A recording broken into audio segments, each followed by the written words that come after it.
Hello दोस्तों, इस video में हम समझते हैं अल्कोहल का विरेचन। दोस्तों, हमने अल्कोहल का विरेचन का एक वीडियो और बनाया था जो कि पार्ट 1 था। ये है पार्ट 2। तो पार्ट 2 में हम आगे इसको कंटिन्यू करते हैं, तो देखिए वीडियो को एंड तक।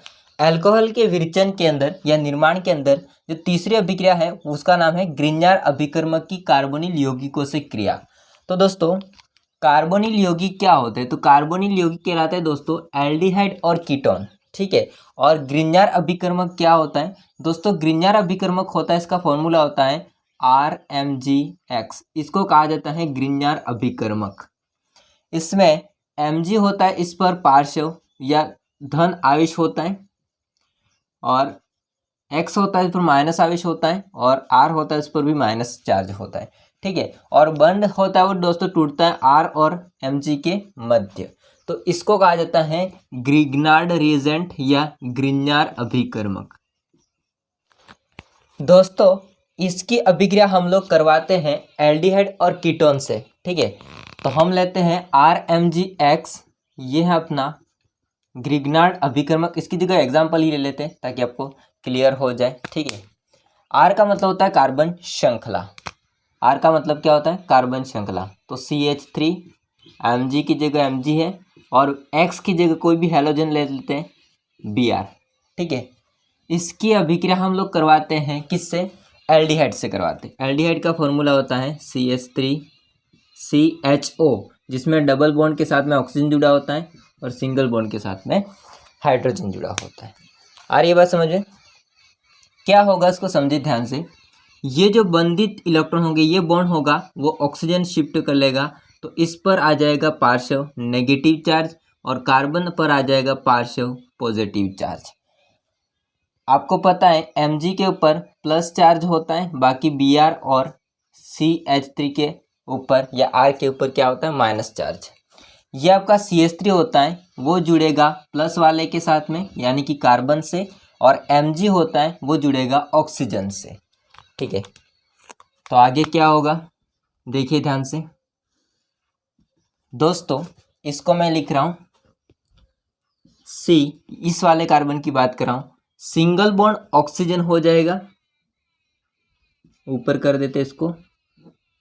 बाकी इससे जुड़ा हुआ है CH3 और H, तो CH3 और H जुड़ा हुआ है। ये आपका CH3 होता है, वो भी इस कार्बन से जुड़ने के लिए आ जाएगा, तो ये आपका CH3 आ गया नया वाला। बाकी O होता है, इस पर नेगेटिव चार्ज है, तो इस पर कौन जुड़ेगा? आपका MgBr। कौन जुड़ेगा? MgBr। इस पर पॉजिटिव चार्ज है। ठीक है। इसका वापस हम लोग करवाते हैं जल अपघटन। क्या करवाते हैं? जल अपघटन करवाएंगे। जल अपघटन में क्या होता है? तो जल अपघटन में H2O लेते हैं हम लोग। अब समझना ध्यान से। H2O को मैं इसको यहाँ पर लिख रहा हूँ, अलग से मत लिखना, ठीक है? समझाने के लिए लिख रहा हूँ। H2O होता है, टूटता है दोस्तों H+ एंड OH- में टूटता है। ठीक है। जहाँ पर H होगा वो जुड़ेगा ऑक्सीजन से, और OH होगा वो जुड़ेगा आपका Mg से, और Mg होता है वो पूरी तरह से ये बाहर निकल जाएगा। तो बचेगा क्या? इसको मैं पूरे को लिख रहा हूँ CH, इस H को इसके साथ लिख रहा हूँ, बाकी दो CH3 को नीचे लिख रहा हूँ। समझ जाना, फिर कंफ्यूजन मत होना। ठीक है। O से कौन जुड़ने वाला है? H। जब भी O से H जुड़ जाएगा तो क्या बन जाएगा? अपना अल्कोहल।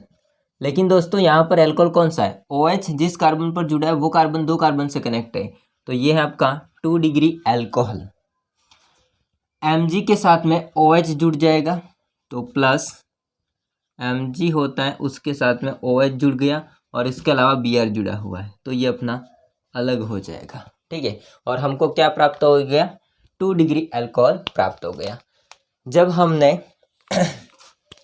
एल्डिहाइड से अभिक्रिया करवाई ग्रिग्नार्ड अभिकर्मक की, तो अब हम लोग समझते हैं कीटोन से अभिक्रिया करवाने से कौन सा अल्कोहल मिलेगा। ठीक है। इसकी डेफिनेशन को पढ़िए। ग्रिग्नार्ड अभिकर्मक की एल्डिहाइड व कीटोन के साथ अभिक्रिया करने से अल्कोहल बनता है। ठीक है, बाकी स्क्रीनशॉट ले लीजिए। अब दोस्तों हम लोग लेते हैं यहाँ पर कीटोन। कीटोन का फॉर्मूला क्या होता है, तो CH3 C double bond O and CH3, ये है आपका कीटोन। इस कीटोन में सेम ये बंधित इलेक्ट्रॉन होंगे वो ऑक्सीजन पर शिफ्ट हो जाएंगे, तो ऑक्सीजन पर आ जाएगा पार्शियल नेगेटिव चार्ज और कार्बन पर आ जाएगा पार्शियल पॉजिटिव चार्ज। ठीक है, पार्शियल मतलब आंशिक। Mg होता है वो वही बात है कि किस पर जुड़ेगा, ये जुड़ेगा आपका ऑक्सीजन के साथ, और CH3 होता है वो किससे जुड़ जाएगा, कार्बन के साथ। ठीक है, देखते जाओ आगे, इसको लिख रहा हूँ मैं CH3 अब सिंगल बॉन्ड होता है, इसके साथ में ऑक्सीजन हो जाएगा और उस ऑक्सीजन पर कौन सा चार्ज है, नेगेटिव।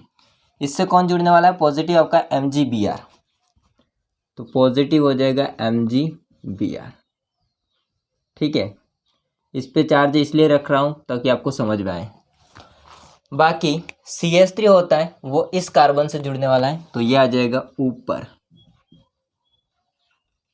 ठीक, वापस से हम लोग वही करेंगे, जल अपघटन करेंगे। जल अपघटन में जल का अणु टूटेगा H+ और OH- में, H2O।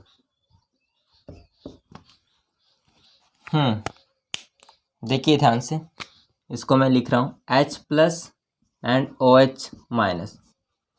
H+ किससे जुड़ेगा, ऑक्सीजन से जुड़ेगा, और OH- किससे जुड़ेगा, Mg से जुड़ेगा, और Mg बाहर निकल जाएगा इसको लेकर के। तो फिर इसको देखो O होगा, उसको मैं ऊपर लिख रहा हूँ, अब की बार ध्यान रखना। O होगा उसको ने ऊपर लिख दिया, CH3 तीन CH3 जुड़े हुए हैं इसके साथ में, तो यहाँ पर हो जाएगा CH3 O के साथ में H जुड़ा तो बन गया OH। तो अगर कोई भी कार्बन श्रृंखला में OH जुड़ा होता है तो उसको एल्कोहल कहते हैं। बट एल्कोहल जिस कार्बन पर जुड़ा है वो कार्बन 3 कार्बन से जुड़ा हुआ है, तो ये आपका बन जाएगा 3 डिग्री एल्कोहल। ठीक है, बाकी वही Mg होता है, उसके साथ में एक तो आपका Br जुड़ा हुआ है और एक OH जुड़ जाएगा। ठीक है, तो हम लोगों ने कीटोन से ग्रिन्यार अभिक्रमक के साथ में अभिक्रिया करवाई तो 3 डिग्री अल्कोहल प्राप्त हुआ, और हमने एल्डिहाइड से अभिक्रिया करवाई थी तो 2 डिग्री अल्कोहल प्राप्त हुआ। तो ये हो जाएगी थर्ड अभिक्रिया, जिसका नाम था ग्रिन्यार अभिक्रमक की कार्बनिक यौगिकों से क्रिया या अभिक्रिया। अब हम समझते हैं फोर्थ अभिक्रिया, स्क्रीनशॉट ले लीजिए दोस्तों। नेक्स्ट अभिक्रिया हो जाएगी हैलोएल्केन के जल अपघटन द्वारा। हैलोएल्केन क्या होते हैं, तो हैलोएल्केन का सामान्य सूत्र होता है दोस्तों RX। R का मतलब कार्बन श्रृंखला, X का मतलब होता है हैलोजन। इसकी अभिक्रिया हम लोग अगर जल के साथ करवाते, इसका जल अपघटन करते तो H2 के साथ में करवाएंगे, तो H2 को मैं ऐसे लिख रहा हूँ H और OH अलग से। ठीक है, ये अभिक्रिया होती है आपके AgOH की उपस्थिति में या जलीय KOH की उपस्थिति में या जलीय NaOH की उपस्थिति में। तो मैं कोई भी एक लिख लेता हूँ, जलीय NaOH की उपस्थिति होती है। ठीक है, इसमें सिंपल सी बात होती है कि यहाँ से X हैलोजन और हाइड्रोजन होते हैं, वो हैलोजन अम्ल के फॉर्म में बाहर निकल जाते हैं। बाकी जो बचा OH होता है वो इस कार्बन श्रृंखला के साथ में जुड़ जाता है और क्या बन जाता है, अल्कोहल। ठीक है, और HX बाहर, ये आपका है अल्कोहल। अब इसकी अभिक्रिया को समझते हैं। जैसे हमारे पास में R की जगह पर है CH3 और हैलोजन की जगह पर हम ले लेते हैं Cl। बाकी H2 को वैसे लिखना आपको। उत्प्रेरक आप कुछ भी लिख सकते हो, तीनों में से एक भी, तो AgOH। इसके ऊपर से हम अभिक्रिया करवाते हैं तो यहाँ से H और Cl बाहर निकल जाएगा, बाकी बचा होता है वो जुड़ जाएगा। तो CH3 के साथ में कौन जुड़ जाएगा, OH, और ये आपका मेथेनॉल बन गया और साथ में HCl बाहर। ठीक है, तो ये है आपका अल्कोहल। ये अल्कोहल होता है कैसा है, 1 डिग्री है, ठीक है, मतलब कि OH एक ही कार्बन से कनेक्ट है, ठीक है दोस्तों। इसकी डेफिनेशन को पढ़िए। हैलो एल्केन का जल अपघटन जलीय KOH, जलीय NaOH या HgOH की उपस्थिति में कराने पर अल्कोहल प्राप्त होता है। नेक्स्ट अभिक्रिया हो जाएगी 5 ईथरों के जल अपघटन द्वारा। अब इसमें समझना ईथर क्या होते हैं, मैं यहाँ पर लिख रहा हूँ, ईथर को समझ लेना, ठीक है। तो ईथर होता है, इसका फॉर्मूला क्या होता है, तो ROR मतलब ऑक्सीजन के दोनों तरफ कार्बन संख्या होगी, ठीक है, कार्बन श्रृंखला होगी, जिसमें आप देखिए ध्यान से C2H5 इस R की जगह पर मैं ले रहा हूँ, ठीक है, ये वाला, फिर बीच में ऑक्सीजन है और दूसरी तरफ भी वही ले रहा हूँ कार्बन की जगह पर C2H5। तो ये है आपका ROR, ठीक है, मतलब कि ईथर। इसका हम जल अपघटन करेंगे तो आपको पता है H2O। ये अभिक्रिया होती है तनु सल्फ्यूरिक अम्ल के उच्च दाब पर, ठीक है। तो तनु सल्फ्यूरिक अम्ल लेंगे, इसकी उपस्थिति में अभिक्रिया होती है, वो भी डेल्टाइट करेंगे, गर्म करेंगे दाब पर, उच्च दाब पर, ठीक है दोस्तों। इस H2 को मैं यहाँ पर लिख रहा हूँ, देखिए ध्यान से, H को मैंने ऐसे लिख दिया, OH को मैंने ऐसे लिख दिया। अब आप लोग इसको यहाँ से काटो तो ये अलग हो जाएगा इसको लेकर के, ये अलग हो जाएगा इसको लेकर के, तो C2H5OH क्या बना, C2H5OH बोले तो एथेनॉल। यहाँ पर देखो C2H5OH, तो कितने बने C2H5OH, 2 बने। तो हमको 1 मोल से 2 मोल क्या मिलता है, अल्कोहल मिलता है। तो ये है आपका एथेनॉल।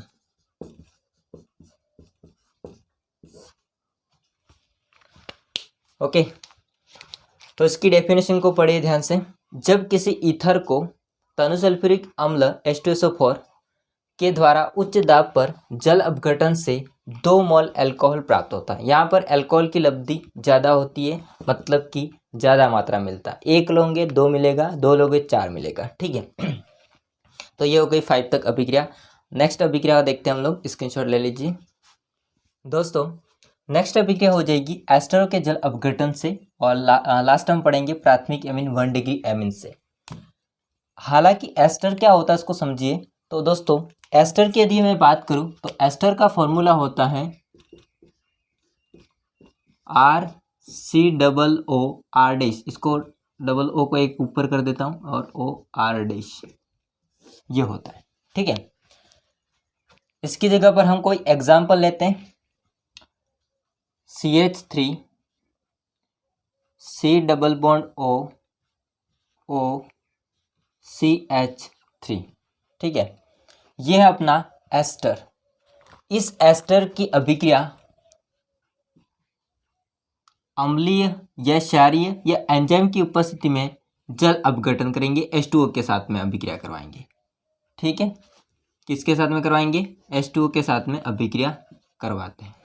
तो अम्ल के लिए हम H+ को लिख लेते हैं ऊपर। दोस्तों H2O को मैं ऐसे लिख रहा हूँ, H को ऐसे, बाकी OH को ऐसे, यहाँ से बन काट दो, ठीक है। CH3 OH को लेके अलग हो जाएगा, बाकी ये O होगा इस H को लेके अलग हो जाएगा। तो मैं इसको पहले लिख रहा हूँ, CH3 OH को लेके अलग हो जाएगा, जिससे हमको मिलेगा alcohol, CH3 COOH, CH3 C double bond O और OH, ये हमको मिलेगा एसिड, कार्बोक्सिलिक अम्ल, ठीक है। तो यहाँ से हमको 2 चीज़ें मिलती है, एक अल्कोहल भी मिलता है और एक अम्ल मिलता है जो कि कार्बोक्सिलिक अम्ल। इसकी डेफिनेशन को पढ़िए। एस्टरों का जल अपघटन भाप द्वारा अम्लीय, क्षारीय या एंजाइम की उपस्थिति में कराने पर अम्ल तथा अल्कोहल, ये वह अल्कोहल प्राप्त होता है। तो ये अभिक्रिया होती है ये। इसके अंदर समझिए प्राथमिक एमिनो से 1 डिग्री एमीन से। दोस्तों एमीन क्या होता है, तो एमीन होता है RNH2 मतलब कि होता है R की जगह कोई भी कार्बन श्रृंखला। जैसा हमारे पास में यहाँ पर कोई भी कार्बन श्रृंखला को ले लेते हैं, RCH2NH2। बड़ी श्रृंखला के लिए मैंने R को वापस लिखा है, ठीक है, कोई अगर बड़ी श्रृंखला हो तो ये हमारे पास में है 1 डिग्री एमीन।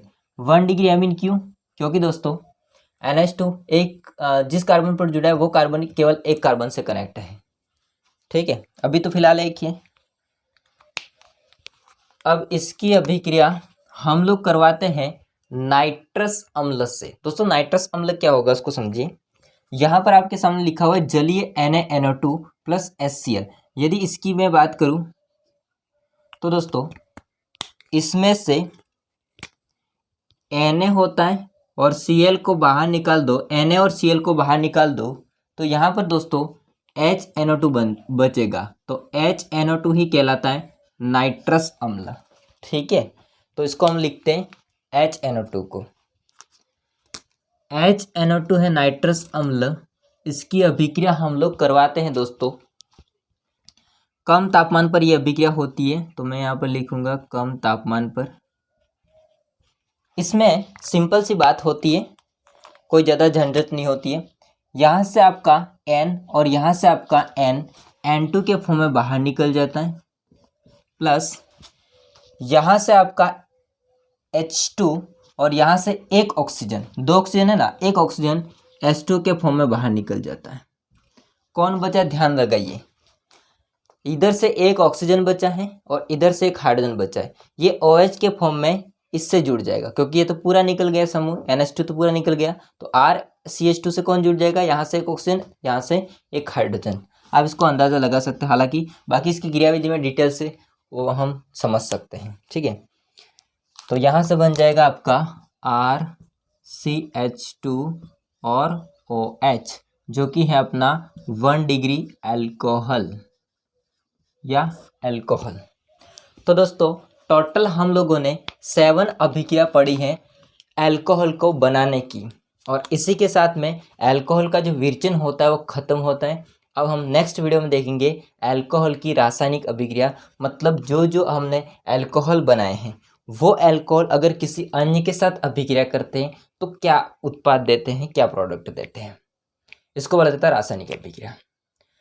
तो यहाँ तक देखा वीडियो तो थैंक यू, एंड वीडियो अच्छा लगा हो तो लाइक कीजिए, चैनल को सब्सक्राइब नहीं किया कर देना। मिलते हैं नेक्स्ट वीडियो में, तब तक ले जय हिंद, वंदे मातरम। स्क्रीनशॉट ले लेना।